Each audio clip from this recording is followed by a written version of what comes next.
സംസ്ഥാനത്ത് പരക്കെ ശക്തമായ മഴ. തൃശൂർ, പാലക്കാട് ഒഴികെയുള്ള ജില്ലകളിൽ ഓറഞ്ച് അലർട്ട്. നദികളിൽ ജലനിരപ്പ് ഉയരുന്നു. ഭാരതപ്പുഴയും ചാലിയാറും കല്ലൂർ പുഴയും കരകവിഞ്ഞു. ചൂരൽമല പുന്നപ്പുഴയിൽ ശക്തമായ കുത്തൊഴുക്ക്. ബെയിലി പാലത്തിലൂടെയുള്ള യാത്രകൾക്ക് നിയന്ത്രണം. കണ്ണൂർ ആറളം ഫാമിൽ ചെത്തുതൊഴിലാളി മിന്നലേറ്റു മരിച്ചു.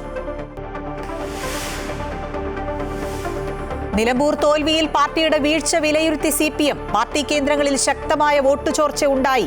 RSS ബന്ധ പരാമർശത്തിൽ MV ഗോവിന്ദന് പരോക്ഷ വിമർശനം. വർഗീയ ശക്തികളുമായി പാർട്ടി കൂട്ടുകൂടുണ്ടാക്കിയെന്ന തോന്നലുണ്ടാക്കി. വിമർശിച്ചത് P രാജീവും എളമരം കരീമും. ശരിയായ തിരുത്തലില്ലെങ്കിൽ തിരിച്ചടി ഉണ്ടാകുമെന്ന് ഓർമ്മിപ്പിച്ച് P രാജീവ്. PV അൻവറിനു നേരെയുള്ള വാതിൽ അടഞ്ഞുവെന്ന് പ്രതിപക്ഷ നേതാവ് VD സതീശൻ. MK മുനീറിന്റേത് വ്യക്തിപരമായ അഭിപ്രായമെന്ന് പ്രതിപക്ഷ നേതാവ്. നിലമ്പൂർ വിജയത്തിന്റെ ക്രെഡിറ്റ് തനിക്ക് മാത്രമല്ലെന്നും താൻ ക്യാപ്റ്റനെങ്കിൽ രമേശ് ചെന്നിത്തല മേജറെന്നും VD സതീശൻ. അൻവർ ഫാക്ടർ തന്നെ നീട്ടി മുഹമ്മദ് ബഷീർ.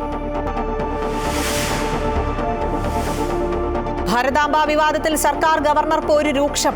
സർക്കാർ പരിപാടികളിൽ ഔദ്യോഗിക ചിഹ്നങ്ങൾ ഉപയോഗിക്കണമെന്നാവശ്യപ്പെട്ട് മുഖ്യമന്ത്രി ഗവർണർക്ക് കത്ത് നൽകി.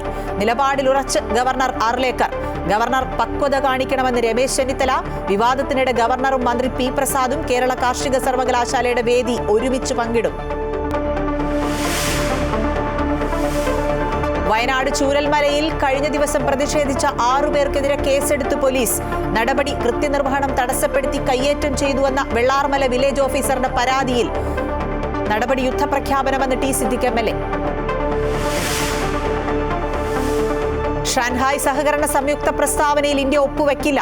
കർശന നിലപാട്. സംയുക്ത പ്രസ്താവനയിൽ പെഹൽഗാം ആക്രമണത്തെക്കുറിച്ച് പരാമർശമില്ലാത്തതിനാൽ ഭീകരതയുടെ കേന്ദ്രങ്ങൾ ലക്ഷ്യമിടാൻ ഇന്ത്യ മടിക്കില്ലെന്ന് രാജ്നാഥ് സിംഗിന്റെ മുന്നറിയിപ്പ്.